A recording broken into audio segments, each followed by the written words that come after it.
तो देखो बेटा, अपन जो नया चैप्टर स्टार्ट करने जा रहे हैं, 8th चैप्टर ग्रेविटेशन। जैसे कि आप देख सकते हैं इसमें 12 पॉइंट्स हैं। पहले तो इंट्रोडक्शन है, Kepler's law, universal law of gravitation, gravitational constant, acceleration due to gravity on earth, acceleration due to gravity below and above the surface of the earth, gravitational potential energy, escape speed, earth satellite, energy of orbiting satellite, geostationary and polar satellite. 12 points है, तकरीबन 15 दिन अपने को लगेंगे with practice उसको complete करने के लिए, है ना। तो शुरू से पूरा अच्छे से ध्यान दीजिएगा इसके ऊपर, वेल फोकस्ड। तो स्टार्ट करते हैं हम अपने पहले पॉइंट के साथ, दैट इज इंट्रोडक्शन। ग्रेविटेशन इस वर्ड को कोई इंट्रोडक्शन की तो मुझे ऐसा नहीं लगता खासा ज़रूरत है ना। ये चीज़ सभी लोग जानते हैं, सभी लोग फील करते हैं, है ना। ग्रेविटेशन, अब ग्रेविटेशन का मतलब क्या होता है?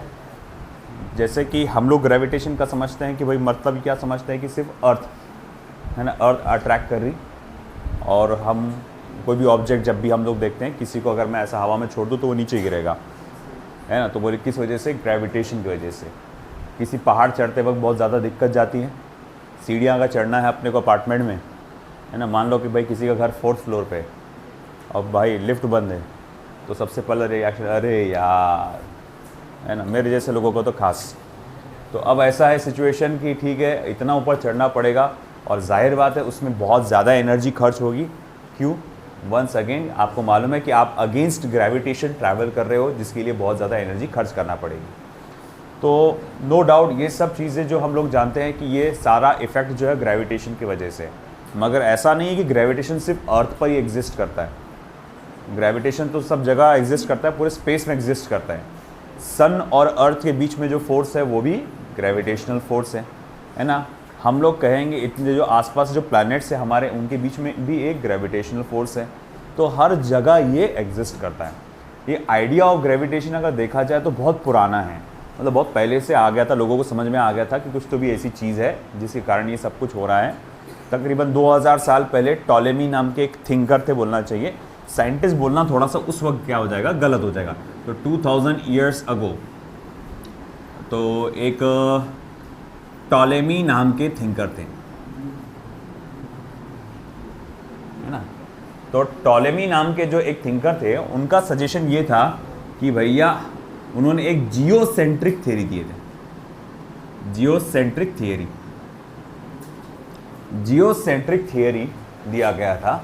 अब जियोसेंट्रिक थ्योरी में क्या दिया गया था कि पूरे यूनिवर्स का सेंटर अर्थ है। जियोसेंट्रिक थ्योरी में उन्होंने कहा कि पूरे यूनिवर्स का सेंटर क्या है? अर्थ है। हर कुछ क्या कर रहा है? अर्थ के अराउंड रिवॉल्व कर रहा है। सन भी अर्थ के अराउंड रिवॉल्व कर रहा है, मून भी अर्थ के अराउंड रिवॉल्व कर रहा है।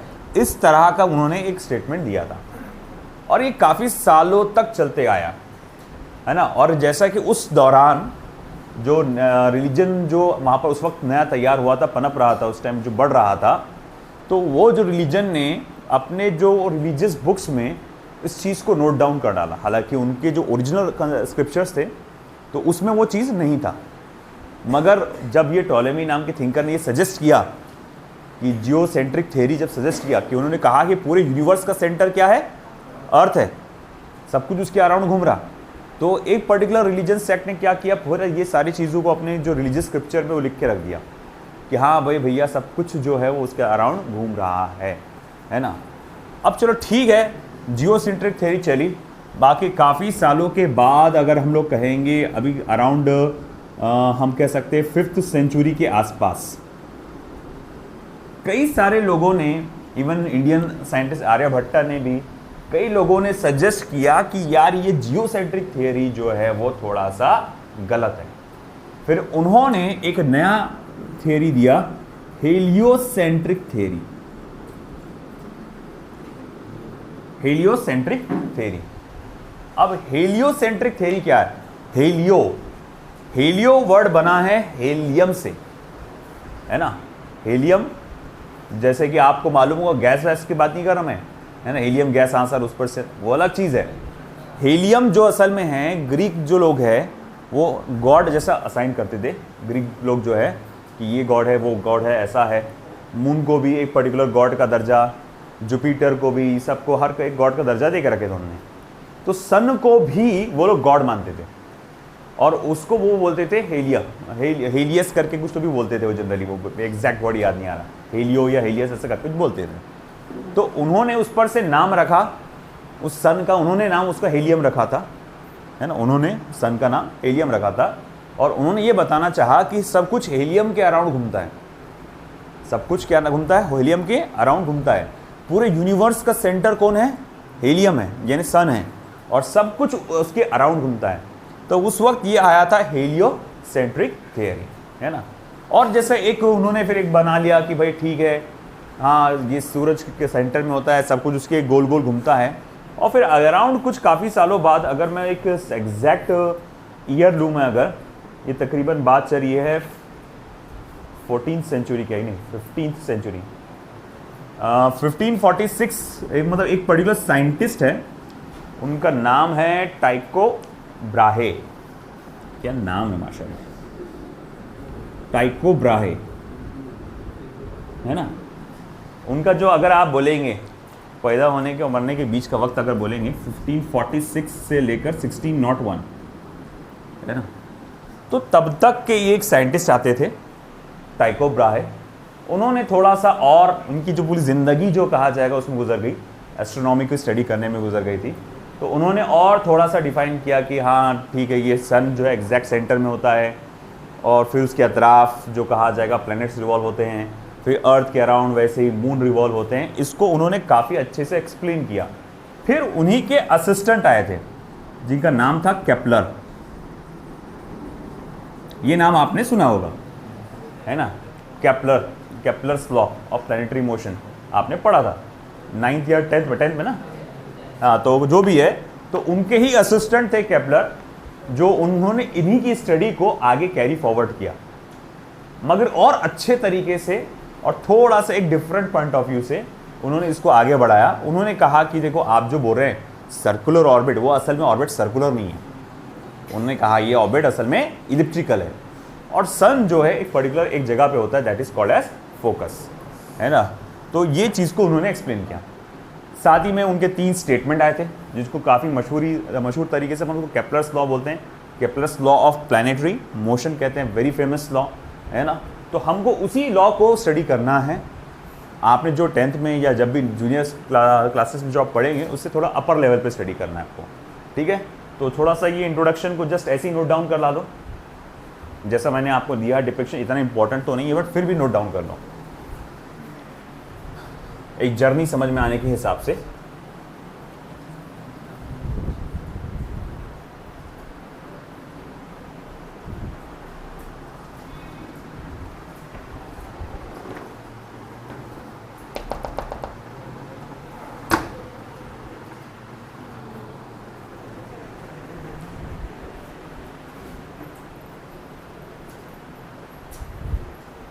चलिए बेटा जल्दी फास्ट, आज पूरा Kepler's law with practice with numericals complete करना है।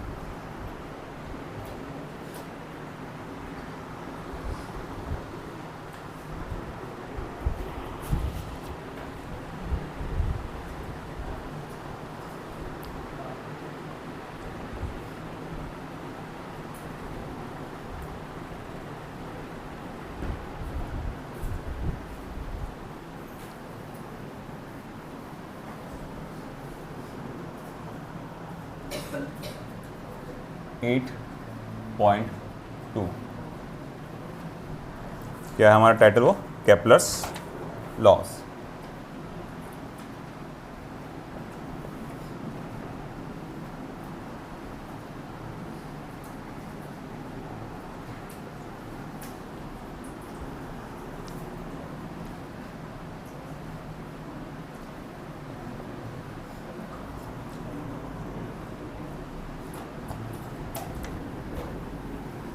अमजद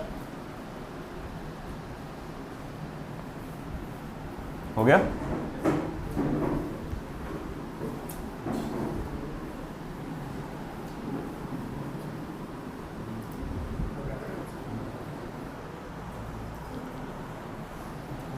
चलिए, सो सबसे पहला law, Kepler's first law, law of orbit.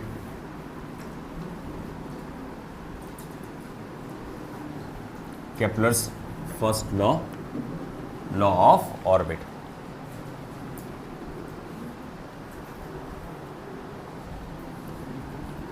क्या कहता है Kepler's first law? Every planet revolves around the sun in an elliptical orbit with sun at its, जब आप ये लॉ लिखेंगे 2 मिनट ध्यान दीजिएगा, राइट साइड में थोड़ी सी स्पेस छोड़ना डायग्राम के लिए, at its one of the focus. तो हर एक प्लैनेट सन के अतराफ इलेप्टिकल ऑर्बिट में रिवॉल्व करता है with sun at its one of the focus. तो जैसे कि मैं अगर एक इलेप्टिकल ऑर्बिट ड्रॉ करूं, ओके, तो आप जैसे थोड़ा अच्छा बनाना पड़ेगा, अंडे के जैसा बन गया हो,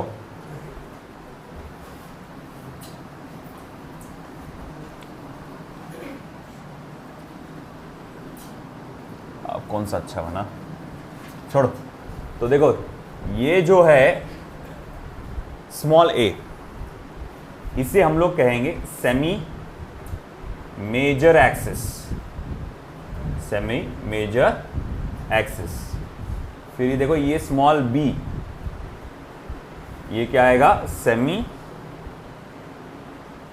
माइनर एक्सिस। ये जो इलिप्स का जो ये एक्सिस होता है, जो सबसे बड़ा वाला होता है ना, इस तरह से इलिप्स को काटता है, उसे मेजर एक्सिस कहते हैं और इसे माइनर एक्सिस कहते हैं। तो ये मेजर एक्सिस का आधा हिस्सा क्या कहलाएगा, semi major axis. Minor axis का आधा हिस्सा क्या कहलाता है, सेमी माइनर एक्सिस, ठीक है। और फिर ये 2 फोकस होते हैं इलिप्स में, F1 और F2। आप ऐसा समझ सकते हैं कि अगर इसको मैं एक सर्कल बना दूं, इस हिस्से को, तो उसका सेंटर इधर आ जाएगा। ये वाले हिस्से का भी एक सर्कल अगर मैं बना दूं अगर, तो इसका सेंटर कहीं कुछ इस तरफ आ जाएगा। आप इसको इस तरह से इमेजिन कर सकते हैं। तो सन की जो पोजीशन रहेगी, दोनों में से किसी एक फोकस पे होती है ना। मान लो कि वो इस फोकस पे है सन हमारा, तो अर्थ उसके अतराफ क्या करता है, इलिप्टिकल ऑर्बिट में गोल गोल घूमते रहता है। देखो 2 सिचुएशन आती है कि जब अर्थ हमारा सन के सबसे करीब होता है, ये वाला पार्ट, ये पॉइंट, जब वो अर्थ सन के सबसे करीब होगा, इस पोजीशन को नाम दिया जाता है पेरिजी, पेरिजी या पेरीहीलियन, पेरिजी या पेरीहीलियन। और एक सिचुएशन ये आती है कि सन अर्थ से सबसे फारदेस्ट होगा।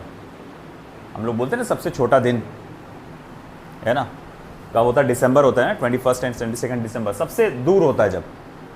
तो हम लोग कहते हैं कि इस जगह को, इस पोजीशन को कहा जाता है एपोजी, या जिसको हम लोग कह सकते हैं एपोहीलियन।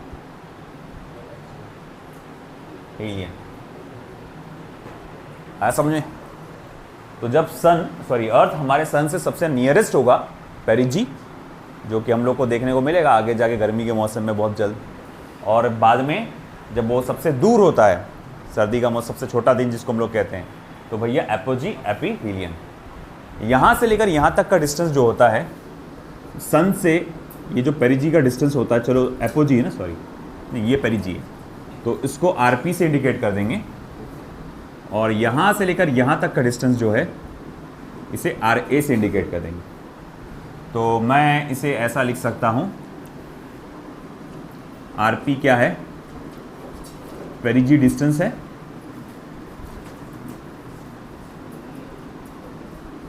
आर ए क्या है, एपोजी डिस्टेंस है।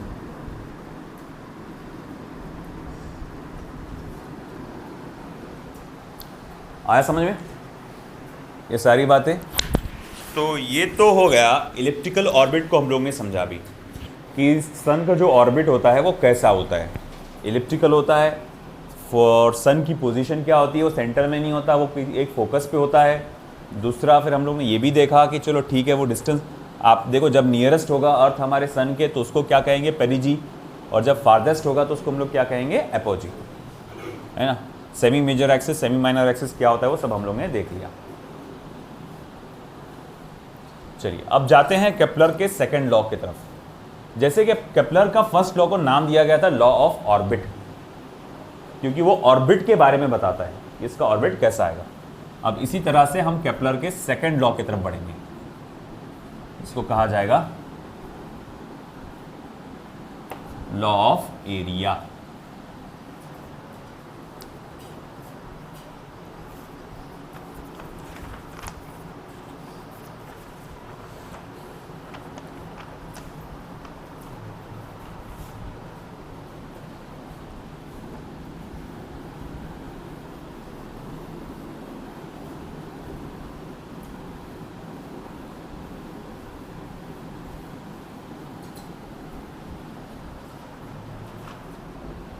तो लॉ ऑफ एरिया क्या कहते हैं,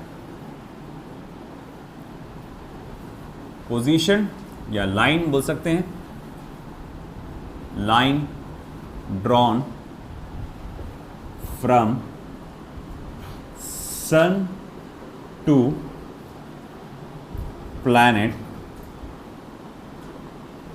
कवर्स इक्वल एरिया in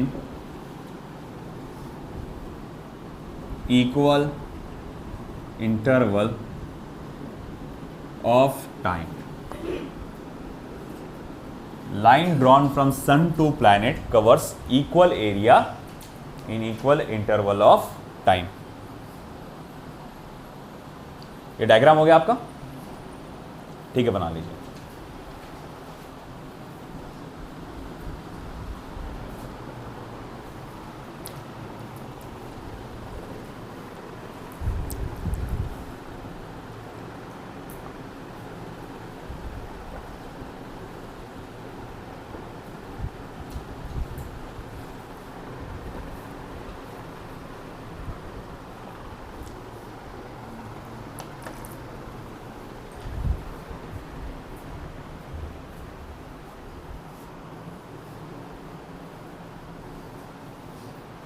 हुआ?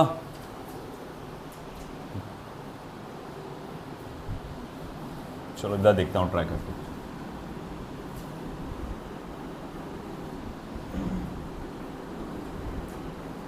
तो जैसे कि हम कहेंगे ये हमारा इलिप्टिकल ऑर्बिट है किसी प्लैनेट का, और ये एक फोकस है, और यहाँ सन है F1, और यहाँ सन आपको नज़र आ रहा है, और मैं कहूँगा प्लैनेट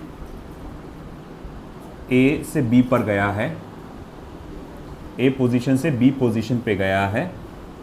मान लो यहाँ से यहाँ तक जाने के लिए जो दिन लग गया या वक्त लग गया वो dt1 है, जो यहाँ से यहाँ तक जाने के लिए दिन लग गया हो, जो वक्त लग गया वो dt1 है।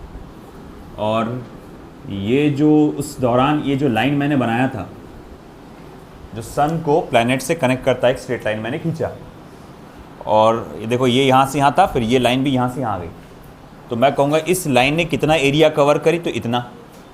तो मान लो कि भैया ये आपका एरिया कवर कितना है, आपका dA1 है। सिमिलरली अब ठीक है, मान लो कि आपका जो प्लैनेट है यानी अर्थ है अब यहाँ पर आ चुका है पोजीशन C पर, फिर उसके बाद यहाँ से वो यहाँ पर आया dt2 टाइम में, और उस वक्त उसका एरिया कवर्ड कितना है, फिर पोजीशन वेक्टर का वो कितना है, dA2 है।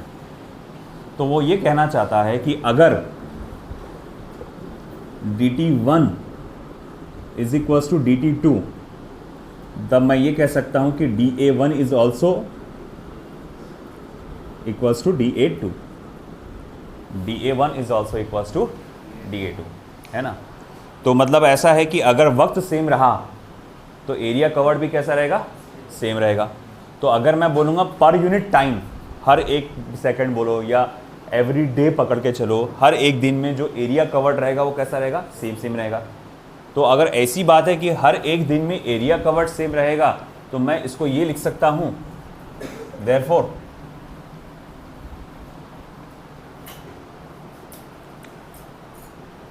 dA upon dt is equals to क्या रहेगा बेटा, कांस्टेंट रहेगा, है ना, कि एवरी पर यूनिट टाइम जो एरिया कवर्ड रहता है वो कैसा होता है, सेम होता है। अब ऐसा है कि चलो ठीक है, जब मान लो कि आपका प्लैनेट ए से बी पोजीशन पे आया तो मान लो उसकी वेलोसिटी v थी, मैंने एक छोटा सा हिस्सा पकड़ा है, तो तकरीबन मैं ये मान के चल सकता हूँ कि यहाँ से लेकर जब यहाँ तक पहुँचा होगा प्लैनेट, तो वो उसकी वेलोसिटी जो होगी वो कैसी होगी, कांस्टेंट होगी, ऐसा मैं मान के चल सकता हूँ। हालांकि क्या होता है कि जब प्लैनेट सन के करीब होता है तो उसकी स्पीड बढ़ जाती है, और जब दूर जाता है तो उसकी स्लो स्पीड हो जाती है। मगर मैं क्या मान के चल रहा हूँ कि थोड़ा सा, क्योंकि देखो ये टाइम कितना है, dt का टाइम का मीनिंग ही क्या होता है, बहुत छोटा टाइम ले रहे अपन। तो अगर बहुत छोटा वक्त अपन कंसिडर कर रहे हैं तो तब तक अपन वेलोसिटी को क्या मान के चलेंगे, कांस्टेंट। तो फिर अगर मैं बोलूँगा कि length of arc A B, ये length of arc A B क्या होगा, length of arc A B क्या होगा, तो length of arc A B को मैं लिख सकता हूँ v multiply by D T, बोले v मल्टीप्लाई बाय, मान लो time dt1 is equals to dt, तो v मल्टीप्लाई बाय क्या लिख सकता हूँ मैं, dt लिख सकता हूँ। अच्छा ठीक है, अब ऐसा है कि देखो मैं ये जानना चाहता हूँ ये एरिया जो आपने बनाया है, शेडेड रीजन जो बनाया है, ये क्या कहलाएगा। चलो बोले भैया एरिया ऑफ सेक्टर जैसा कहलाएगा, ये पढ़े हो ना आपने एरिया ऑफ सेक्टर। तो बोले एरिया ऑफ सेक्टर क्या होता है, इलिप्स का। तो देखो कोई भी इलिप्स में मान लो कि फोकस से आपने लाइन खींची इस तरह से, और आप ये जानना चाहते हैं कि इसका एरिया क्या होगा, तो आप उसको ऐसे निकाल सकते हैं, हाफ ऑफ आर्क लेंथ, एक मिनट जस्ट, हाँ हाफ ऑफ, एक मिनट रुको, वही मैं, ये जो यहाँ से लेकर यहाँ तक का डिस्टेंस मान लो r है, और ये लेंथ आपका x है, तो half of r into x कह सकते हैं, half of r into x. और x बोले तो क्या है, डिस्टेंस कवर्ड। अगर ये x डिस्टेंस कवर्ड है तो क्या मैं इसको ऐसा लिख सकता हूँ, half of r v into D T, है ना, half of r v into D T लिख सकते हैं अपन। चलो ठीक है भाई, मान लिया इस बात को कि आप इसको ऐसा लिख सकते हैं एरिया ऑफ सेक्टर को, तो ठीक है। अगर ऐसी बात है, ओह सॉरी मैंने यहाँ लिख दिया, length of arc A B is equals to V into D T, तो मैं यहाँ लिख सकता हूँ therefore D A upon D T is equals to, D A की वैल्यू क्या आ रही है, जैसे मैंने यहाँ से लिखा half of R V into D T upon D T, फिर ये डी टी क्या हो जाएगा, कैंसर, तो ये हो जाएगा half of R into V, half of R into V, ये हमारे पास फॉर्मूला बनता है। अच्छा ठीक है, फिर आगे क्या, D A upon D T is equals to, देखो आप इसको मास से मल्टीप्लाई डिवाइड करो, तो मैं चलो ठीक है इसको मास से मल्टीप्लाई डिवाइड करता हूँ, तो half of M V R upon M. अब बताओ भाई ऊपर कुछ देख के क्या लग रहा है आपको, ऊपर जो एम वी आर है वो क्या है, किस चीज़ का फॉर्मूला है, इससे पहले कभी देखे नहीं क्या एम वी आर, हाँ एंगुलर मोमेंटम, अभी चैप्टर हुआ यार, वो क्या नालायकी है ये। तो ये जो एम वी आर आपको ऊपर नज़र आ रहा है ये एंगुलर मोमेंटम हो जा रहा है, तो मैं लिख सकता हूँ देखो D A upon D T is equals to half of L into M, है ना। और अगर ऐसा है देखा जाए तो हमको मालूम है कि यहाँ पर आपके केपलर सेकंड लॉ में ये कहता है कि D A upon D T constant रहता है, अपन ने अभी अभी देखे D A upon D T क्या है, कॉन्स्टेंट है। तो अगर ये D A upon D T constant है इसका मतलब ये भी कॉन्स्टेंट है, half of L by M ये भी कॉन्स्टेंट है।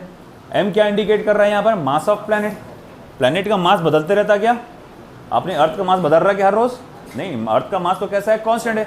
तो भैया अगर D A upon D T constant है, एम भी कांस्टेंट है, तो जाहिर बात है क्या कांस्टेंट रहेगा, एल, एंगुलर मोमेंटम भी क्या रहेगा, कांस्टेंट रह जाएगा आपका। आया कि नहीं समझ में। तो मैं ठीक से लिख सकता हूँ यहाँ पर कि यहाँ पर अपन ये कह सकते हैं since D A upon D T is equals to constant, क्योंकि D A upon D T क्या होता है, कॉन्स्टेंट होता है। तो मैं यहां लिख सकता हूं therefore vector L is also constant, vector L जो है वो भी क्या है, कॉन्स्टेंट है।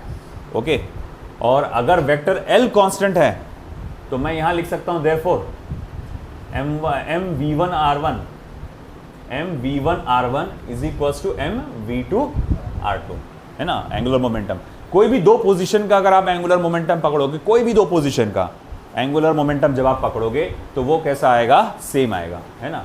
तो बोले भैया वेक्टर एल आपका मतलब एंगुलर मोमेंटम अगर कांस्टेंट रहेगा तो ये भी चीज़ क्या रहेगी, कांस्टेंट रहेगी। अगेन मैंने जैसा कहा कि वेलोसिटी मास कैसा रहता है वो तो सेम है, कांस्टेंट है, तो मास को कैंसिल कर सकते हैं आप, तो आप लिख सकते हैं v1r1 is equal to v2r2। Okay भाई, मतलब क्या, आप लिख सकते हैं therefore v1r1 is equal to v2r2, ये क्या है, कांस्टेंट है। अब v1r1 v2r2 कांस्टेंट है, इसका मतलब वेलोसिटी और पोजीशन की का प्रोडक्ट जो है वो कांस्टेंट है। अच्छा, इससे क्या साबित हो रहा, इससे ये साबित हो रहा कि देखो भैया v is equals to constant upon r, तो बोले उससे क्या साबित हो रहा कि v is inversely proportional to r। मतलब क्या है कि जब r आपका क्या होगा, सबसे ज्यादा होगा, लार्जेस्ट होगा, तो v सबसे कम होगा, स्मॉलेस्ट होगा, और जब r सबसे स्मॉलेस्ट होगा v सबसे ज्यादा होगा। इन केस हम लोग ये कह सकते हैं कि जब हम एपोजी पे होगा, हमारा प्लेनेट एपोजी पे होगा, तो बिल्कुल आराम आराम से जाएगा, वो स्लोली स्लोली स्लोली जाएगा, और वहीं जब वो पेरिजी के पास आएगा तो तुम तेजी से जाएगा, ऐसा है ना। तो इस तरह से जाएगा, आई बात समझ में, है ना। तो बस ये इसी बात का प्रूफ था, है ना। तो मैं यहां लिख सकता हूं since R A is greater than R P, therefore V A is less than V P. Okay, और अगर स्पीड यहां पर लोवेस्ट रहेगी तो काइनेटिक एनर्जी भी लोवेस्ट रहेगी, देयरफॉर मैं लिख सकता हूं kinetic energy at apogee is less than kinetic energy at पेरिजी।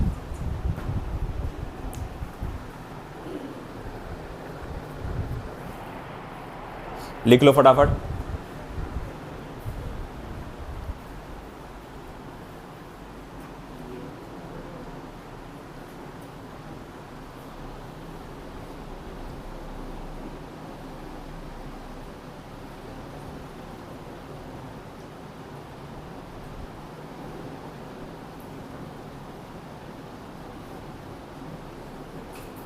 Statement हो गया सभी का, स्टेटमेंट हो गया क्या? देख लो आप केपलर सेकंड लॉ में क्या देखे आपने, सबसे पहले आपने देखा कि देखो D A upon D T क्या होता है, कांस्टेंट होता है। एक काम करो, इसे इक्वेशन नंबर 1 दे दो, ओके, और इसे दे दो इक्वेशन नंबर 2, इसे दे दो इक्वेशन नंबर 3।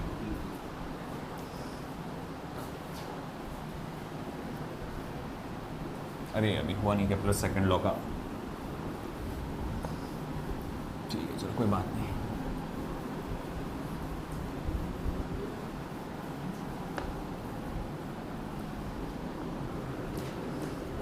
डायग्राम, वाह भाई वाह, मैं वही पूछा ना, हुआ कि इधर का।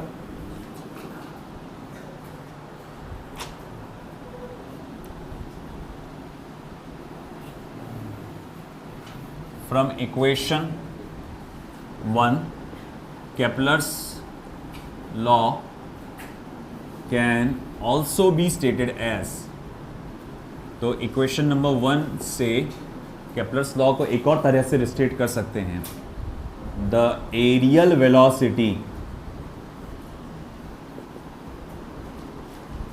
Of planet always remains constant. The aerial velocity of planet always remains constant. अब ये एरियल वेलोसिटी क्या होता है, एक होता है लीनियर वेलोसिटी, एक होता है एंगुलर वेलोसिटी, और एक होता है फिर आपका areal velocity. Okay, very simple. Linear velocity, the linear distance covered per unit time, उसको हम लोग क्या कहते हैं, लीनियर वेलोसिटी। एंगुलर, 2 मिनट ध्यान दो बेटा, लीनियर वेलोसिटी क्या होता है, the linear distance covered per unit time, उसको लीनियर वेलोसिटी कहेंगे। फिर एंगुलर वेलोसिटी क्या होता है, आपका angular displacement covered per unit time. फिर एरियल वेलोसिटी क्या होगा, area covered per unit time is called as areal velocity. और जैसे कि आपने देखा एरिया कवर्ड तो कैसा है यहाँ पे लगातार कांस्टेंट है ना, तो इसलिए हम कहेंगे कि एरियल वेलोसिटी इज कांस्टेंट। लिख लो।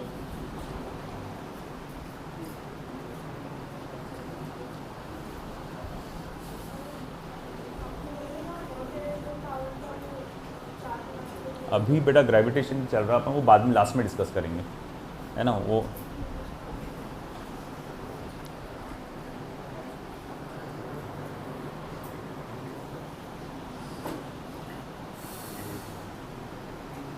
स्पीड्स बढ़ा है अपनी बेटा।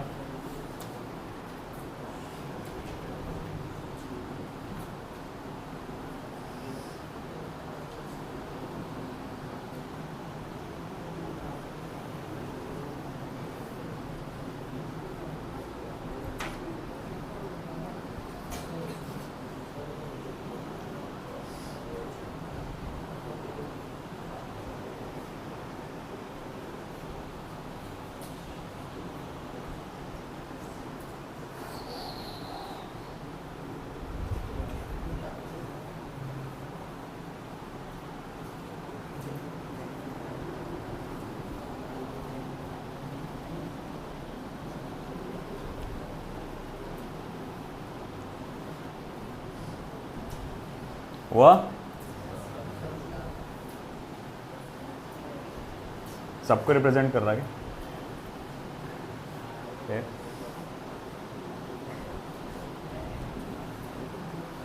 आप लोगों को पिछली बार भी बोला था मैंने, थोड़ा सा लेक्चर मेथड अप्लाई करना पड़ेगा आपको। जब बोल रहा हूँ लगातार, जब मोमेंट मिल रहा लिख लो फटाफट, है ना। आप आराम से मतलब बैठे मत रहो सारी चीज़ों को बोलने के लिए।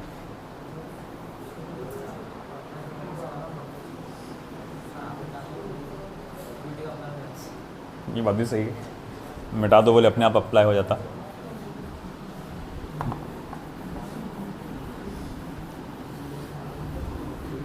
कॉलेज में जब जाएंगे तुम सीनियर कॉलेज में, कोई तो इतना वो भी बोर्ड पे पूरा दिखा के भी नहीं देता, कोई डायरेक्ट वो बस बोलते हैं, आपको ध्यान में नहीं, डिक्टेट नहीं करते हो, वो एक्सप्लेन करते कोई चीज़ को, है ना। केप्लर्स लॉ ऐसा होता है, यूँ होता है, आपको सुनते सुनते नोट करते ना पड़ता पॉइंट्स, हाँ ये इंपॉर्टेंट पॉइंट्स है, हाँ ये ऐसा इंपॉर्टेंट पॉइंट्स है।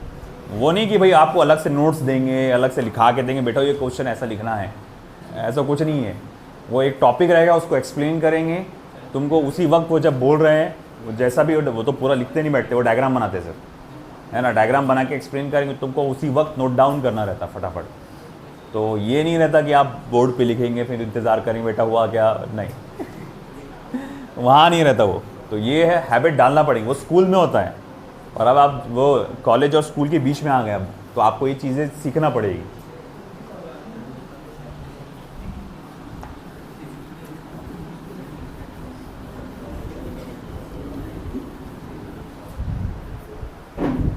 चलिए अब हम लोग केपलर के आखिरी लॉ की तरफ आएंगे। केपलर्स थर्ड लॉ, जिसे हम लोग कहते हैं लॉ ऑफ पीरियड।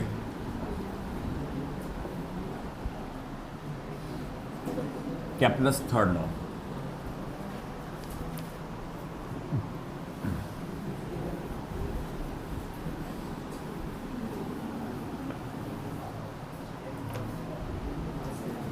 क्या है ये, क्या स्टेटमेंट करता है देखो, the square of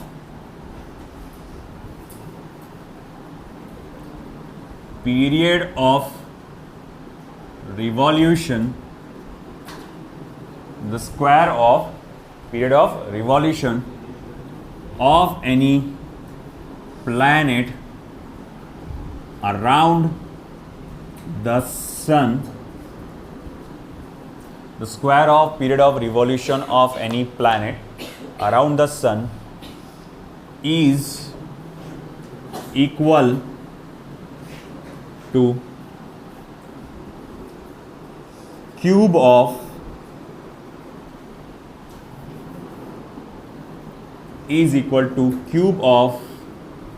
average distance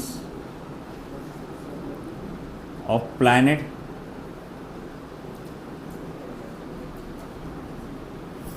या सन फ्रॉम प्लैनेट। अभी थोड़ी देर पहले की बात है, जब आपको इलिप्टिकल ऑर्बिट को मैंने बताया था तो मैंने कहा था कि देखो कि अगर ये हमारे अर्थ का ऑर्बिट है जो कि इलिप्टिकल शेप में आ रहा है, ओके, सन यहाँ कहीं तो भी होगा किसी एक फोकस पे, और ये इसका सबसे नियरेस्ट पोजीशन होता है जिसको अपन पेरिजी कहते हैं या पेरीहीलियन कहते हैं, आरपी से इंडिकेट करते हैं। ये सबसे फारदेस्ट पोजीशन होता है प्लैनेट का, है ना, जिसे एपोजी कहते हैं।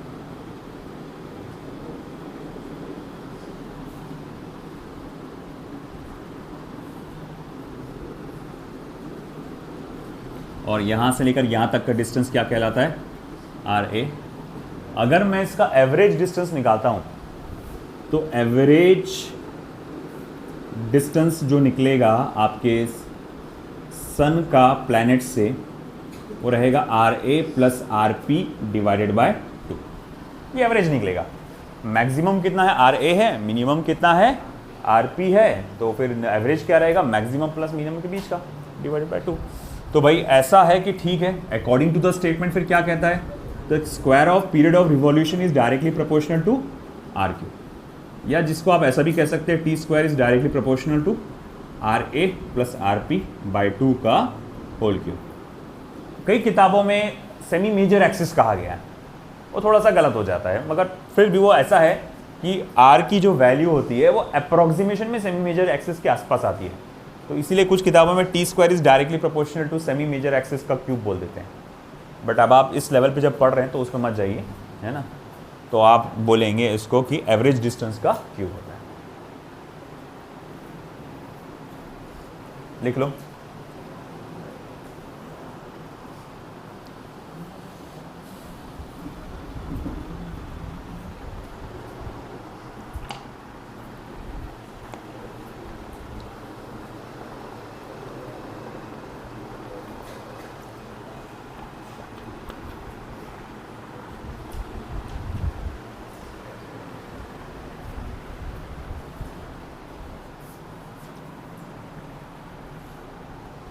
हुआ? चलिए, अब यहाँ केपलर्स लॉ तो हो गए, मगर आपको मालूम है पहले तो ये 12th है, 12th में उसमें फ़िज़िक्स है, उसमें नीट की या जेईई की तैयारी है। कहानी इतनी आसानी से ख़त्म होती नहीं, कुछ ना कुछ और भी रहता ही है ना। तो एक आया यहाँ पर आपका velocity of planet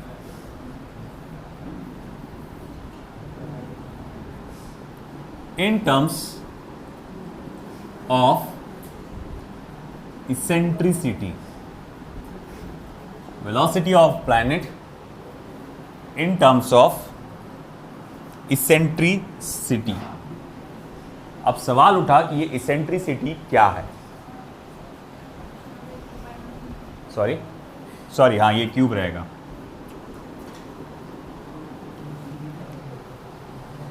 velocity of planet in terms of eccentricity. तो सबसे पहले ये देखना है कि इसेंट्रिसिटी क्या चीज़ होती है। तो मैं आपको राइट साइड में डायग्राम, मैं उम्मीद करता हूँ डायग्राम सबका हो चुका होगा, नहीं होगा तो फिर आप बना लेना उसको ऑनलाइन देख के।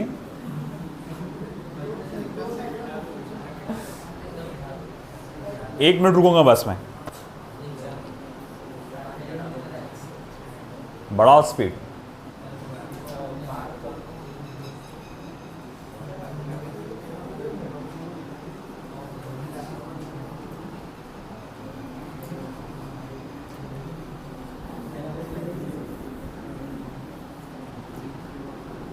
तुम्हारा प्रॉब्लम क्या है, तुम डक मेथड इस्तेमाल करते, पहले बताया था ना मैंने, R A, R P, ellipse, अरे मेरी मुंडी दुख जा रही है उसमें, एपोजी, पेरिजी, पूरा डायग्राम एक साथ देख लो, ऑब्जर्व कर लो अच्छे से, फिर उसको फटाफट बना लो। फिर कुछ रह जा रहा, फिर उसके बाद देखो, एक एक चीज को देखते बैठते।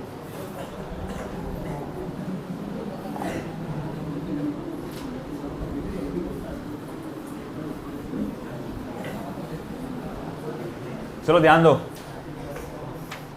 इसेंट्रिसिटी।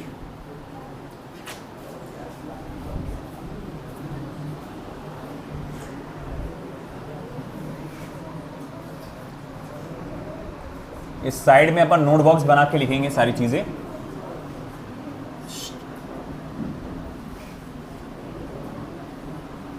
यह है इलिप्स, क्या है ये? इलिप्स।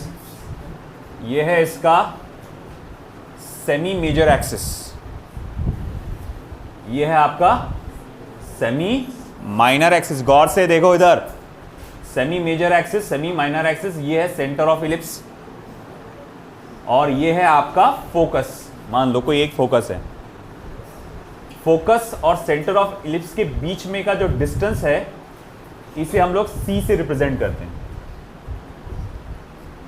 सेंटर और इलिप्स की फोकस के बीच में का जो डिस्टेंस है, उसे सी से इंडिकेट करते हैं, और इस सी बाय ए को कहा जाता है इसेंट्रिसिटी। ये असल में एक ऐसा टर्म है जो नेचर ऑफ इलिप्स बताता है। सर्कल में और इलिप्स में क्या मेजर फर्क है कि इलिप्स, सर्कल ऐसा पूरा गोल होता, अगर किसी सर्कल को या स्फीयर को मैं ऐसा दबा दूं ऐसा बीच ऊपर से, थोड़ा वो चपटा हो जाएगा और वो क्या बन जाएगा? इलिप्स हो जाएगा। तो इसेंट्रिसिटी जितना ज़्यादा, उतना ज़्यादा चपटापन है आपके इलिप्स का। इसेंट्रिसिटी जितना कम, जैसे फॉर एग्जांपल मैं इसको ऐसा बीच में से दबा रहा हूँ ऐसा, तो तुमको मालूम है सी की वैल्यू कम होती जाएगी। सी की वैल्यू कम होगी तो ऑफकोर्स क्या कम होगा? ई। एक स्टेज ऐसा आएगा कि सी जीरो हो जाएगा, यानी फोकस कहाँ आ जाएगा? ओ पर आ जाएगा। तो उस वक्त ये पूरा सर्कल बन जाएगा। जब फोकस आपका कहाँ पर आ गया? सेंटर ऑफ द इलिप्स पे आ गया ना, तो उस वक्त पूरा वो सर्कल बन जाएगा, और उस वक्त इसेंट्रिसिटी की वैल्यू क्या हो जाएगी? जीरो, रहेगी नहीं। तो वो नेचर ऑफ इलिप्स बताता है। तो अब यहाँ पर आपको याद रखना है C upon A equals to E। अब अगर मैं यहाँ करूँगा velocity of planet in terms of, मैंने कहा इसेंट्रिसिटी, तो देखो जैसे कि हम जानते हैं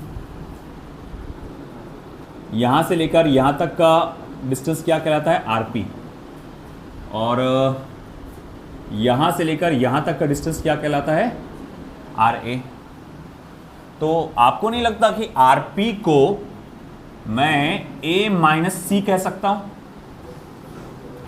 RP को A माइनस सी कह सकते हैं, और आपके RA को आप A प्लस सी कह सकते हैं। यहां से लेकर यहां तक के क्या है? ये एपोजी का डिस्टेंस है ना, ये आपका एपोजी का डिस्टेंस है, ये पेरिजी का डिस्टेंस है। तो देखो यहां से लेकर यहां तक के क्या है? RA है, जिसको आप क्या लिख सकते हैं? A प्लस सी। और ये क्या है आपका?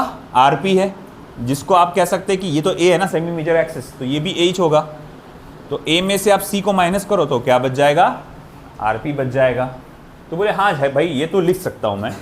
अब आगे हम लोग ने देखा by Kepler's second law. Kepler's second law जब हम लोग देख रहे थे, उसमें हम लोग ने देखा था कि एंगुलर मोमेंटम जो होता है आपके किसी भी प्लैनेट का, वो कांस्टेंट होता है, यानी कि उसका mvr का वैल्यू कैसा होता है? कांस्टेंट होता है। mvr का वैल्यू कैसा होता है? कांस्टेंट होता है। अगर mvr का वैल्यू कांस्टेंट होता है, इसका मतलब mvr at apogee is equals to mvr at perigee. mvr जो अपोजी पे रहेगा वो mvr एट पेरिजी के बराबर रहेगा। ठीक है, ये m और m तो क्या हो जा रहा? कैंसिल। मैं लिख सकता हूं therefore va upon vp is equals to, फिर क्या हो जाएगा? rp अपॉन ra, है ना। va को इधर रहने दिया, और मैंने m को काट दिया गलती से, तो m को काट दिए, तो va को इधर रहने दिया, vp को इधर ला लिया, va अपॉन vp, और rp के नीचे ra को लेके चले गया। अब rp अपॉन ra को क्या लिख सकते हैं? Upon a plus C upon A minus C, सही है। अब ऐसा है कि ए को कॉमन निकालो, तो 1 प्लस सी बाय ए, यहां से भी ए को कॉमन निकालो, 1 माइनस सी बाय ए और ए क्या हो जाएगा, कैंसल। फिर मैं कहूंगा अरे यार ये सी बाय ए तो देखे जैसा लग रहा है ना, ये क्या है, इसेंट्रिसिटी है। तो मैं यहां लिख सकता हूं therefore V A upon V P is equals to 1 plus E upon 1 minus E, और V P upon V A upon G, तो is equals to 1 minus E upon 1 plus E. तो ये है velocity in terms of eccentricity, velocity in terms of eccentricity यहां पर आएगा, लिख लो ये।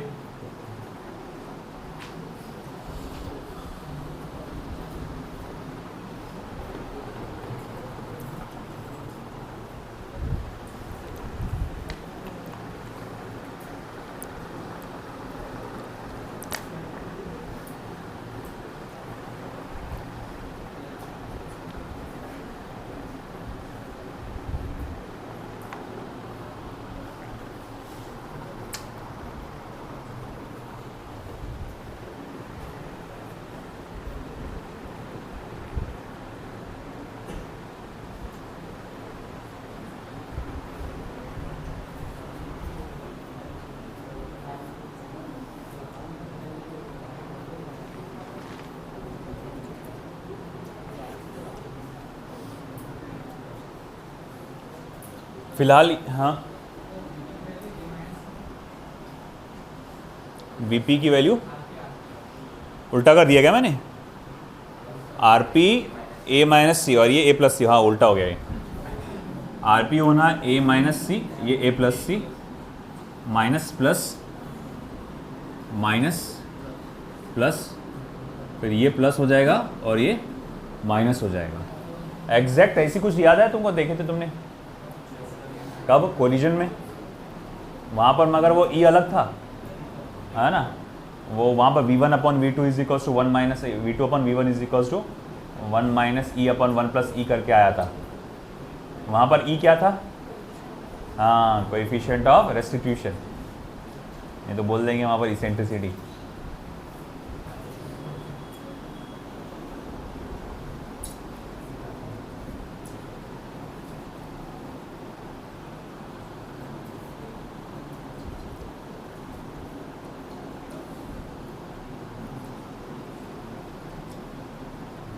चलो फिर मुझे इसमें तुम फॉर्मूला बना के बताओ।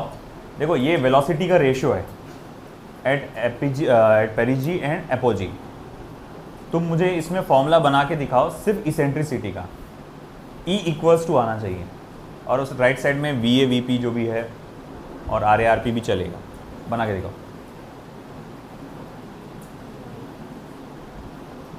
मुझे E का फॉर्मूला चाहिए, तुमको यहाँ पर काय का फॉर्मूला था, we A upon V P का था, अब मुझे E का इसेंट्रिसिटी का फॉर्मूला चाहिए। इसेंट्रिसिटी चाहिए इन terms of V A and V P. चलो ट्राई करो, तो क्या करना पड़ेगा उसके लिए,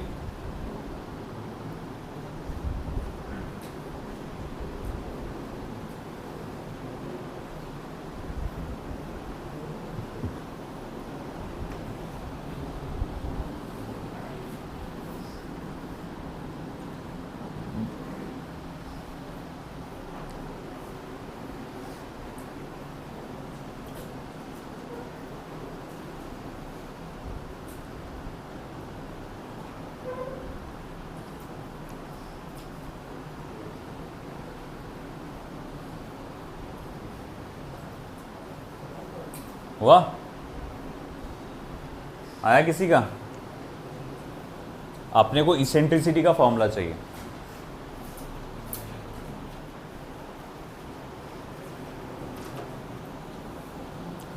करो cross multiply, V A multiply by 1 plus V A multiply by E is equals to V P multiply by 1 minus V P multiply by E, है ना। फिर आप क्या करेंगे, ई वाले टर्म्स को एक साथ ला लेंगे, ई वाले टर्म्स को, रुक जा, ई वाले टर्म्स को एक साथ ला लेंगे आप, V P multiply by E plus V A multiply by E is equal to V P minus V A करेंगे। इसमें से फिर आप ई को कॉमन निकालेंगे, V P plus V A is equal to V P minus V A, therefore E equals to V P minus V A upon V P plus V A. तो ये आपने क्या करें, इसेंट्रिसिटी का formula बनाए इन terms of velocity at apogee and velocity at पेरिजी। अब इसी तरह से मुझे आप बताओ इसेंट्रिसिटी का formula in terms of पेरिजी distance and apogee distance.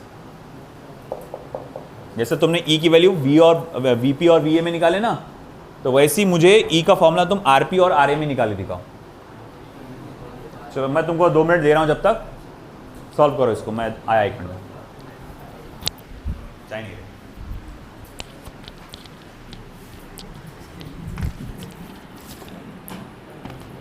2 minute दिया तुमको सॉल्व करने के।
आया क्या आंसर?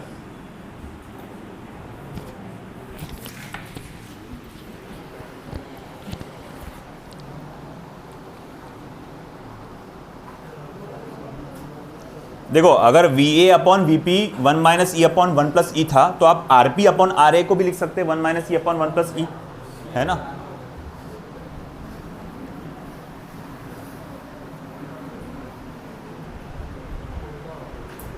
तो आप लिख सकते हैं यहां पे from 1 V upon V P की जगह आप लिखो R P upon R A is equals to 1 minus E upon 1 plus ई। करो क्रॉस मल्टीप्लाई, आर पी को 1 प्लस ई से मल्टीप्लाई करो, तो R P plus E into R P.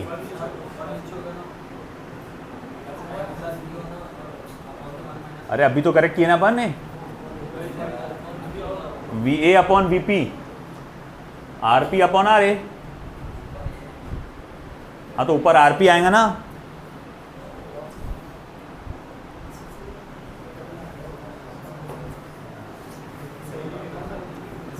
तो R P upon R A is equal to 1 minus E upon 1 plus E. तो ये इधर multiply हुआ, फिर आर ए भी मल्टीप्लाई होगा, R A minus E multiply by R A. अब इसको इधर ला ले, E into R A plus E into R P is equal to R A minus R P. E को निकालो common, R A plus R P is equal to R A minus R P. फिर E equals to R A minus R P upon R A plus R P.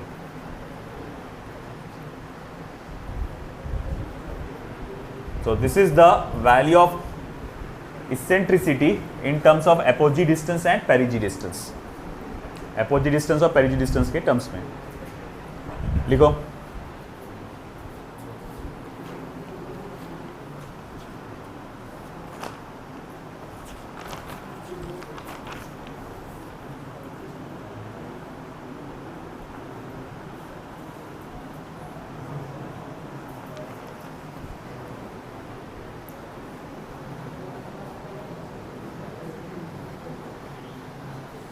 तो देखो ये था ratio of velocity at apogee and velocity at पेरिजी। अब अपने को formula बनाना है exact velocity at apogee and velocity at perigee का।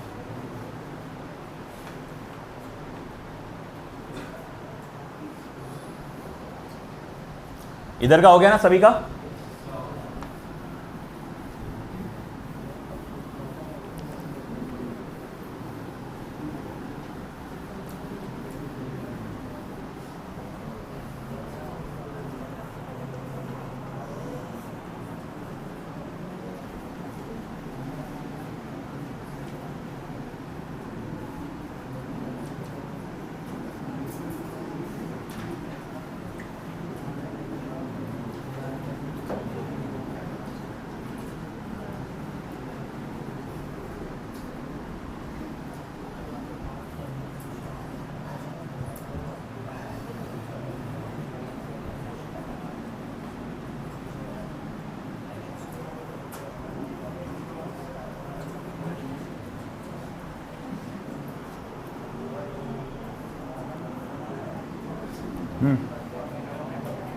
हो गया। हमने अभी तक जो निकाला था वो था वेलोसिटी एट पेरिजी और वेलोसिटी एट एपोजी का रेशियो। अब अपने को जो अब निकालना है वो एग्जैक्ट वेलोसिटी एट पेरिजी का फॉर्मूला, वेलोसिटी एट एपोजी का फॉर्मूला, एग्जैक्ट वो निकालना है। नीट में आएगा तो डायरेक्ट वो फॉर्मूला आएगा आपको, अगर नीट में आया तो, है ना। नीट में अगर इस पर आया क्वेश्चन केपलर्स लॉ जैसा अपन जो देख रहे हैं, एक तो आपको रेशियो पूछेगा वी अपॉन वी पी का या V P upon V A का, R A upon R P या R P upon R A का रेशियो पूछेगा, या जैसे अपन ने ई निकाले in terms of V P and V A, E निकाले in terms of R A and R P, वैसा डायरेक्ट आपको फॉर्मूला पूछेगा, है ना। और अगेन देखो कैसा है, कन्फ्यूजन होने के चांसेस है कि माइनस था, प्लस था, ऊपर पहले कौन था, ये सारी चीज़ें चांसेस है। अब हमको क्या करना है, एग्जैक्ट फॉर्मूला बनाने का है velocity at apogee and velocity at perigee का। अब वो कैसे बनाएंगे, इसके लिए law of conservation of energy का इस्तेमाल करना पड़ेगा। By law of conservation of energy मैं लिख सकता हूं कि total energy at perigee, total energy at perigee is equals to total energy at apogee. भाई देखो, जो टोटल एनर्जी होगी आपकी काय की, आपके प्लैनेट की, जो पेरिजी पे होगी वही टोटल एनर्जी आपकी कहाँ होगी, एपोजी पे होगी। तो फिर मैं ये लिख सकता हूं potential energy at perigee plus kinetic energy at perigee is equals to potential energy at apogee plus kinetic energy at apogee. बोले बात भी सही है। तो बोले अब क्या, ये हो गया ना। चलिए, अब जैसा ये है कि पोटेंशियल एनर्जी का अभी आपने फिलहाल वो फॉर्मूला देखा नहीं है, अभी आपके पास आया नहीं है, मतलब मैं डायरेक्ट फॉर्मूला लिखने वाला हूं, मगर वो चीज़ का डेरिवेशन, उस चीज़ का प्रूफ आप आगे जब पढ़ेंगे, है ना। एनर्जी, पोटेंशियल एनर्जी करके आपको दिया हुआ है, ग्रेविटेशनल पोटेंशियल एनर्जी, तो वो उसमें आ जाएगा। तो पोटेंशियल एनर्जी एट पेरिजी का फॉर्मूला क्या आता है, थोड़ा देर के लिए आपको डायरेक्ट देखना पड़ेगा, minus G capital M small M upon R P, ये फॉर्मूला है। G universal gravitational constant, capital M mass of sun, small M mass of planet, और ये हो जाएगा पेरिजी डिस्टेंस, और वो पोटेंशियल एनर्जी को माइनस में ही रिप्रेजेंट करते हैं। प्लस काइनेटिक एनर्जी का फॉर्मूला क्या आएगा, half of M V P का स्क्वायर। इसी तरह से पेरिजी का आप कैसे लिखेंगे फॉर्मूला, तो वो आ जाएगा minus G capital M small M upon R A plus half of M V A का स्क्वायर। अब मैं क्या करने वाला हूं यहां पे कि यहां से मैं half of M V A को या जो भी दोनों में से एक को इधर ट्रांसफर कर दूंगा। जैसे half of M V A को इधर ट्रांसफर करते हैं, चलो half of M V P का स्क्वायर जैसे कि वैसी minus half of M V A का स्क्वायर इज इक्वल्स टू, इसको उधर लेके चले जाओ। और जब इसको उधर लेकर जाएंगे आपको नजर आएगा कि दोनों में एक चीज़ कॉमन है। चलो अभी बाद में निकालते कॉमन को। G capital M small M upon R P minus G capital M small M upon R A. लिखो। हाँ रख दो। हाँ ठीक वही।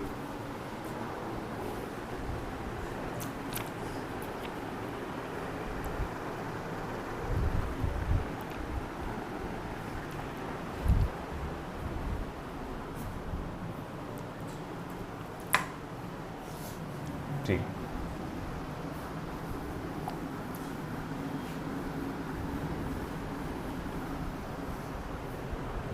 अब ऐसा है, इसमें से हाफ ऑफ स्मॉल एम और इसमें से G capital M small M common निकल सकता है। तो half of small M common निकला, V P square minus V A का स्क्वायर, और इसमें से G capital M small M common निकला 1 upon R P minus 1 upon R A. As you know small M क्या हो जाएगा, कैंसल हो जाएगा। फिर आप लिख सकेंगे therefore V P square minus V A square is equals to 2gm 1 upon R P minus 1 upon R A.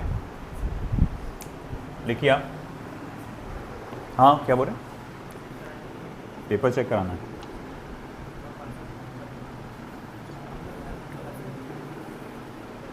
ठीक है ना, मैं वो आखिरी के 5-10 मिनट दे दूंगा।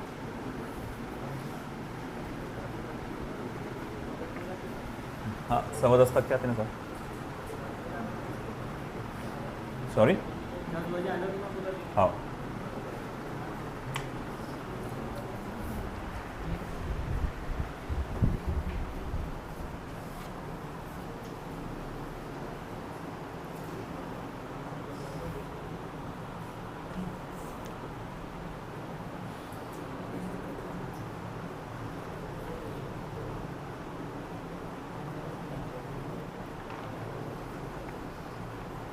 ठीक है।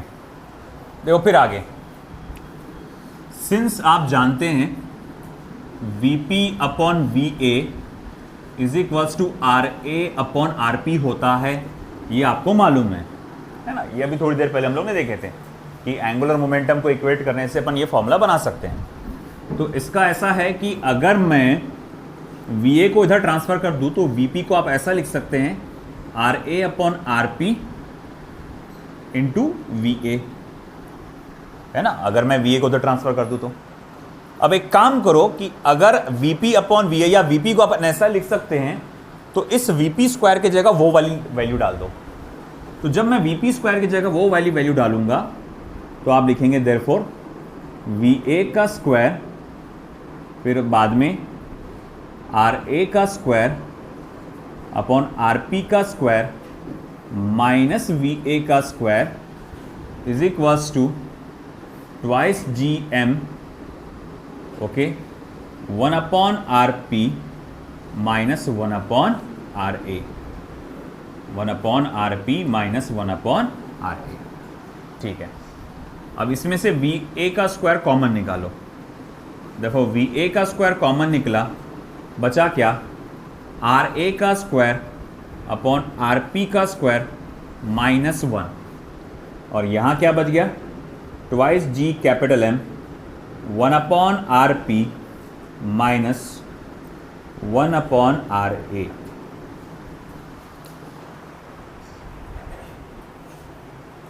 हुआ। अब इधर का हो गया ना, लेफ्ट साइड का। अब मैं क्या करने वाला हूं कि यहां दोनों साइड में क्रॉस मल्टीप्लीकेशन करूंगा ब्रैकेट के अंदर। तो ठीक है भाई, दोनों जगह आप क्रॉस मल्टीप्लीकेशन कर दीजिए ब्रैकेट के अंदर।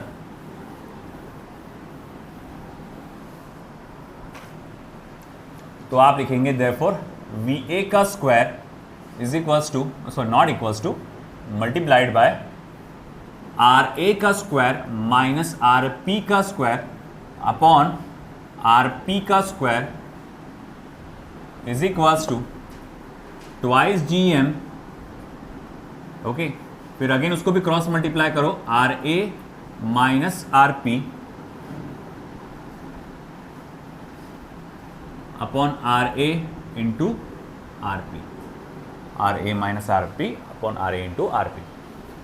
अब देखो यहां पे क्या होगा, R A square minus R P square, इसको आप क्या लिख सकते, A square minus B square का फॉर्मूला लगा के आप इसको ऐसा लिख सकते, R A minus R P, R A plus R P, है ना, और अपॉन आर पी का square is equals to twice G M R A minus R P upon R A into R P.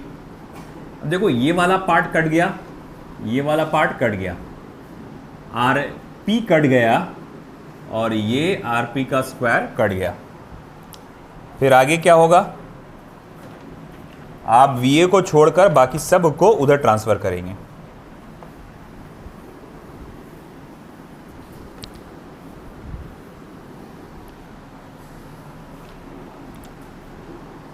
Therefore, V A का square is equals to twice G M R A plus R P, और आर P को उधर transfer कर दो, तो R P upon R A, हाँ sorry, R P upon R A, और आपका ये हो जाएगा आर पी या फिर R A plus R P, है ना।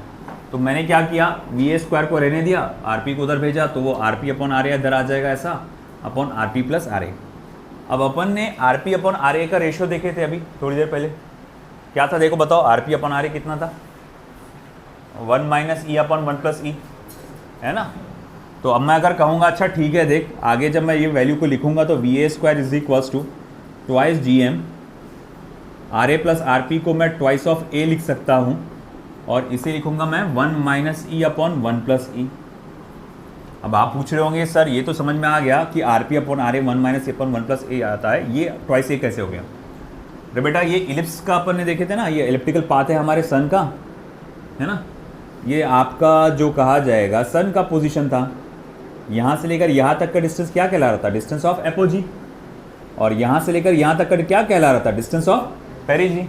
अगर ये दोनों को डिस्टेंस को ऐड कर दो तो पूरा मेजर एक्सिस हो जाएगा ये, और अगर ये पूरा मेजर एक्सिस है तो ये वैल्यू कितनी हो जाएंगी, ट्वाइस ए। ए क्या होता है, सेमी मेजर एक्सिस होता है ना, ए क्या होता है, सेमी मेजर। अगर आप बोल रहे हैं ए मेजर एक्सिस है, पूरा का पूरा मेजर एक्सिस है, तो फिर आपको फिर ये सिर्फ ए लिखना पड़ेगा यहाँ पर, मगर यूजुअल टर्म्स में हम ए मतलब सेमी मेजर एक्सिस लिखते हैं, तो इसीलिए उसको ऐसा लिख रहा हूँ मैं। तो भैया ऐसा है कि ये 2 कट जाएगा, therefore velocity at apogee is equals to under root of gm upon small a 1 minus e upon 1 plus e, ये velocity at apogee आएगा। आया समझ में, ये फॉर्मूला आ गया velocity at apogee का। वैसे ही अगर आपको velocity at perigee निकालना है, सिमिलरली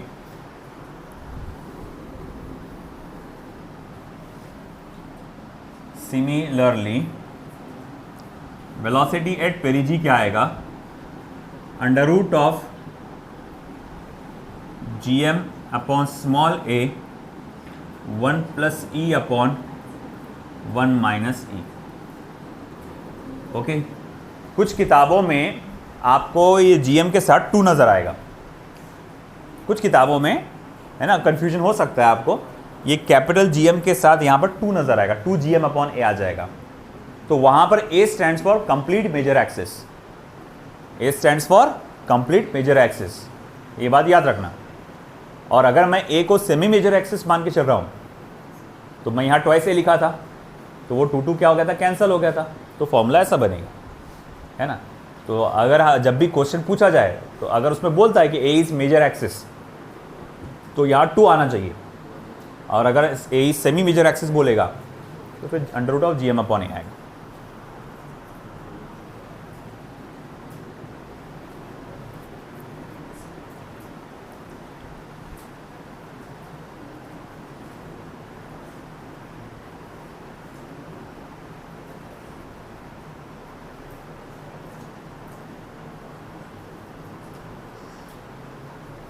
उधर का हो गया बेटा?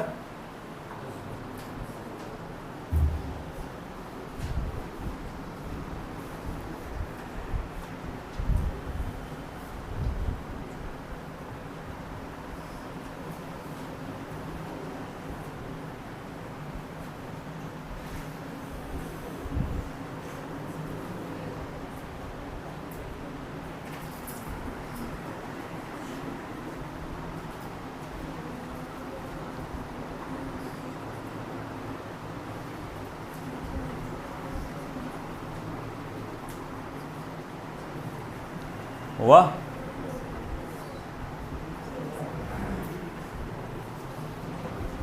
चलो, थेरोटिकली केपलर्स लॉ कब तक कंप्लीट होता है। अब हमको जाना है आगे के पार्ट पे, उसकी न्यूमेरिकल्स पे और एमसीक्यूज पे।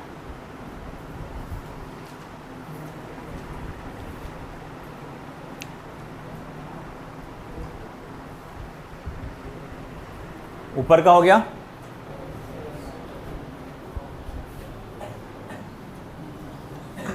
देखो ये चैप्टर बोर्ड में नहीं है ना, तो इसमें डेरिवेशन सिर्फ अपने को समझने के लिए कि सब प्रोसेस कैसे आया।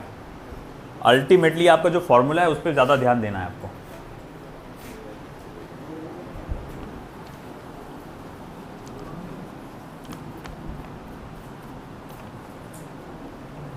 ठीक है,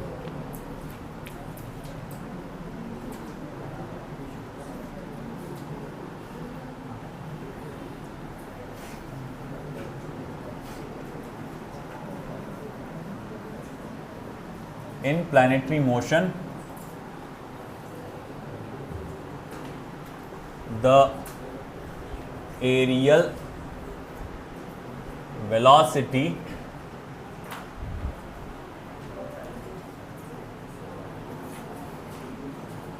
of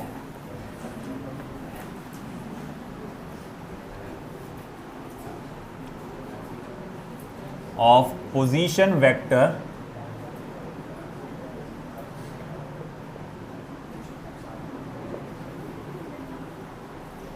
of a planet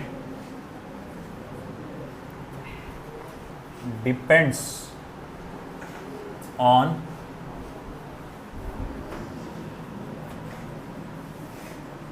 angular velocity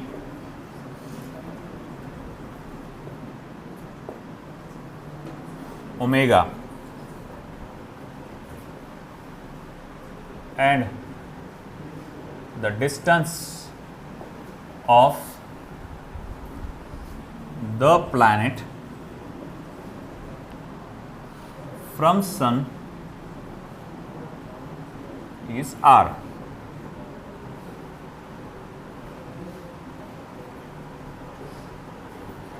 If so, correct relation of angular velocity is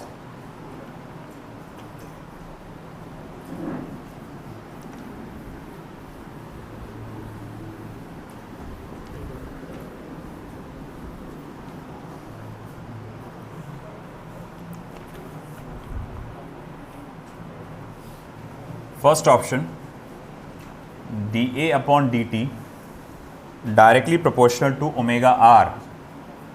Second option dA upon dt directly proportional to omega square r. Third option dA upon dt directly proportional to क्या था आपका omega R square.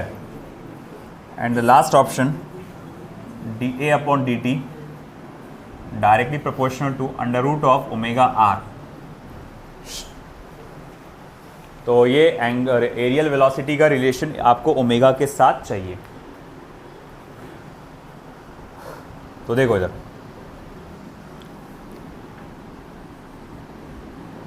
कैसे होगा ये calculate.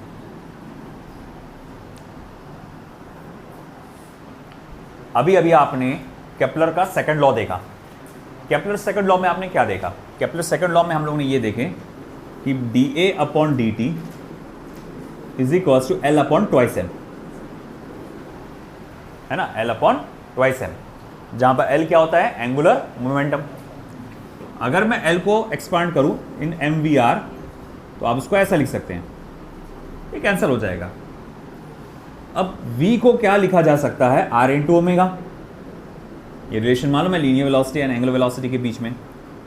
Therefore dA upon dt is equals to, v की जगह लिखो r into omega, तो r into omega into r upon 2, यानी कि आप लिख सकते हैं therefore dA upon dt is equals to half of omega r square, omega जैसे कि वैसी r स्क्वायर। अब इसमें से देखो हम ये कह सकते हैं कि therefore dA upon dt is directly proportional to omega r square, यानी कौन सा ऑप्शन सही आ जा रहा है? सी ऑप्शन सही आ रहा है। Next,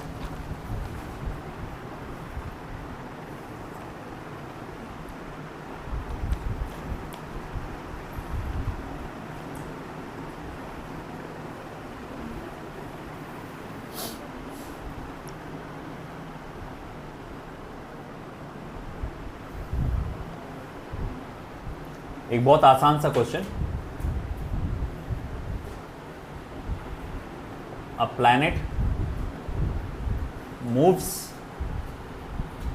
around the sun, full stop, at a given point capital P, comma, it is closed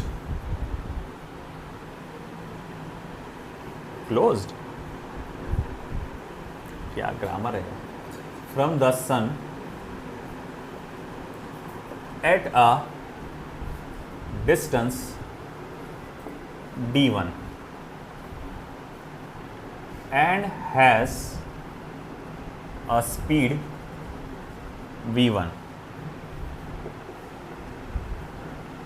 at another point capital Q when it is farthest from the sun at a distance d2, its speed will be, उसकी speed क्या रहेगी? First option d1 square v1 upon d2 square, second option d2 v1 upon d1, third option d1 v1 upon d2 and the last option d2 square v1 upon d1 square.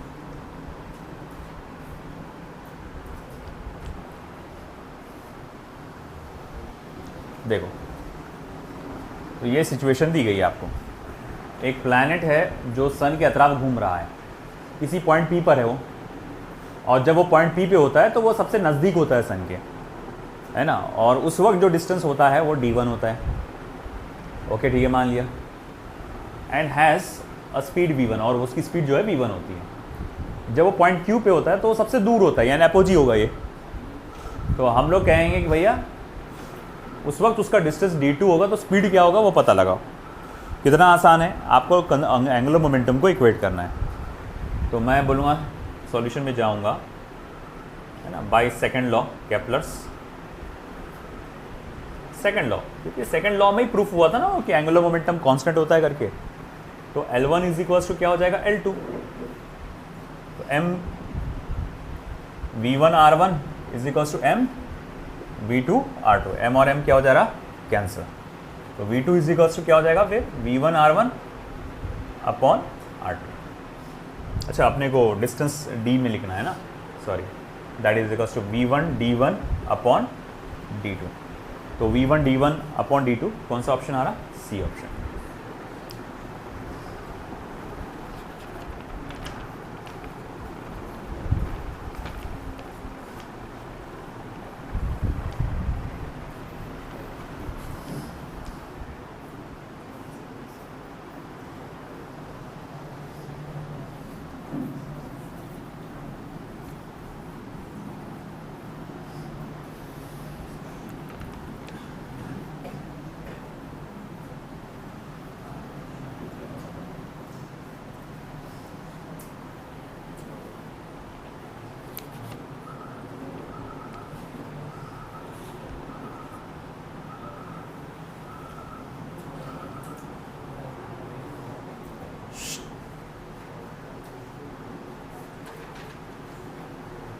a planet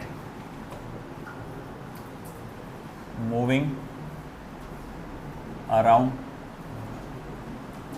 the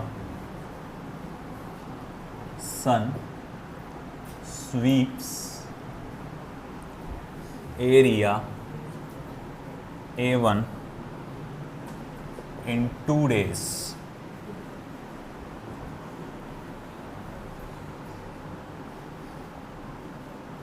Comma A2 in 3 days and A3 in 6 days.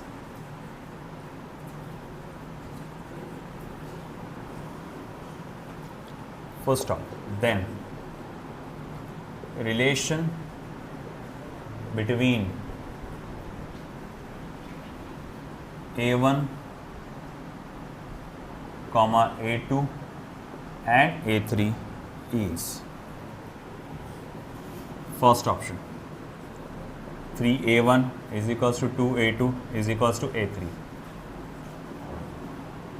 2A1 is equals to 3A2 is equals to 6A3. Third, 3A1 is equals to 2A2 is equals to 6A3. Fourth, 6A1 equals to 3A2 is equals to 2A3.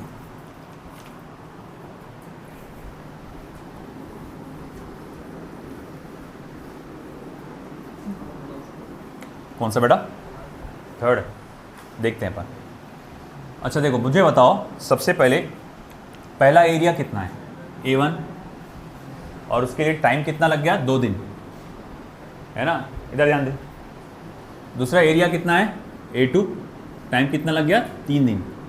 तीसरा area कितना है A3, time कितना लग गया? 6 days. तो हम लोग जानते हैं by Kepler's second law, by Kepler's second law कि भैया आपका dA अपॉन dt ये होता है कांस्टेंट। d अपॉन dt क्या होगा? कांस्टेंट। तो अगर ऐसा है तो मैं लिख सकता हूं कि dA1 upon dt1 is equals to dA2 upon 2 is equals to dA3 upon dt3, isn't it? ये सेम रहेगा। तो अगर ऐसी बात है, ठीक है, पहला एरिया कितना है? तो बोले सिर्फ A1 है। How many days it required है? 2 डेज। दूसरा एरिया कितना है A2, ये कवर करने के लिए कितना दिन लगा? 6 डे। 3 है ना, सॉरी 3 है वो उसका, हाँ। तीसरा एरिया कितना है A3, उसका एरिया कितना है? 6, है ना?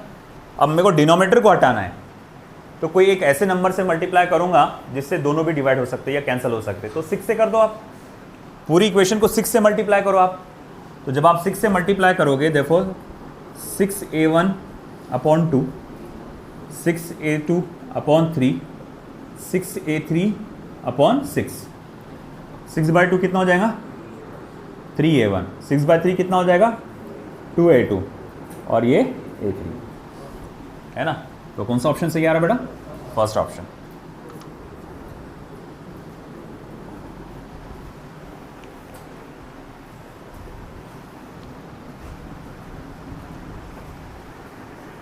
ये वाला हुआ।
the figure shows elliptical orbit of a planet. Elliptical orbit of a planet small m about the sun capital S. Full stop. The shaded area SCD is twice shaded area SAB. Full stop. If T1 is the time to move from C to D and T2 is the time to move from A to B, then पहला option है आपका T1 is equals to 4T2, second option है T1 is equals to twice T2, third option है T1 equals to T2 and the last option is T1 is greater than T2. और diagram कुछ ऐसा दिया हुआ है.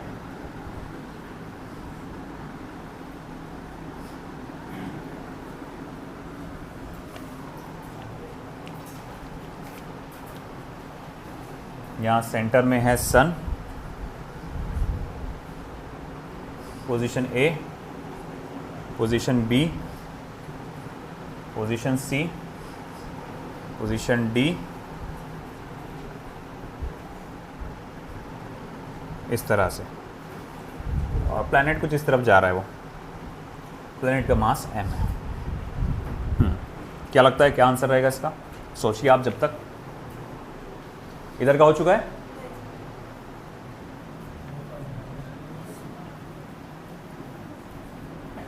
रुक जा थोड़ी देर. हाँ तो सर को बोल दूंगा मैं रुकने का थोड़ा. अरे मेरे को आज न्यूमेरिकल्स कंप्लीट करना है, फिर लटक जाएंगे वो कल के लिए. कितना टाइम हो रहा अभी? कुछ भी. अच्छा ठीक है, बस फिर एक ले दो मुझको.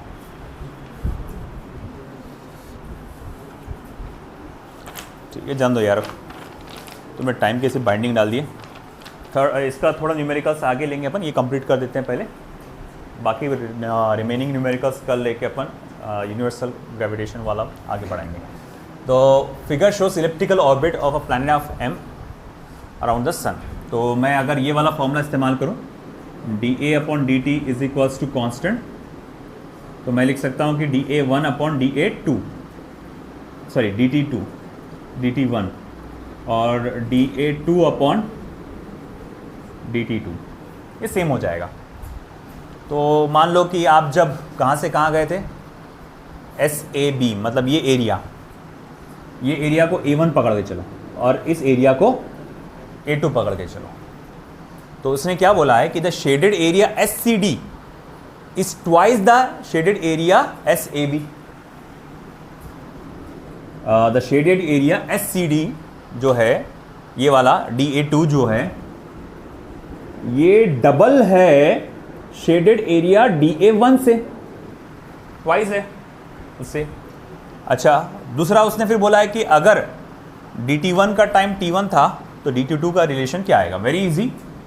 dA1 को आप एज इट इज dA1 लिख डालो, dA2 को 2 मल्टीप्लाई बाय dA1 लिख डालो, dt1 को t1 लिखो और dt2 को t2 लिख दो. तो कैंसलेशन के बाद आप देखेंगे कि t2 is equals to 2 times of t1, है ना. t2 उधर लो, t1 उधर लो, तो t2 is equals to 2 times of t1. ऐसा एक भी रिलेशन नहीं है. क्या मैंने गलत लिख डाला कुछ, या फिर ऑप्शन गलत दिखा मैंने? नहीं, ऑप्शन सही है. फिर से देखो, फिर फ्लूइड का the shaded area SCD is twice the area SAB। SCD is twice the area SAB। हाँ सही है। T1 is the time from, अच्छा, इसको टाइम को C2D को T1 बोला हुआ है और इसको T2 बोला हुआ है। मतलब यहाँ से यहाँ आने का जो टाइम है उसको T1 बोला है और इसको यहाँ से आने वाले का टाइम को, सॉरी ऐसा है, T2 बोला हुआ है। अच्छा मैंने ये उल्टा लिखना था इसको, तो ये आपका T2 होगा और ये असल में T1 होगा। तो उस हिसाब से फिर ये बराबर T1 हो जाएगा और ये T2 होगा। समझे ना, टाइम थोड़ा उसने ऑपोजिट बोला हुआ था। खैर ठीक है, ये कुछ क्वेश्चंस थे हमारे केप्लर्स सेकंड लॉ से रिलेटेड। थर्ड लॉ से रिलेटेड कुछ और प्रॉब्लम्स बाकी है, तो इंशाल्लाह उसको हम लोग अगले लेक्चर में कवर करेंगे और साथ ही साथ नया टॉपिक भी स्टार्ट कर देंगे।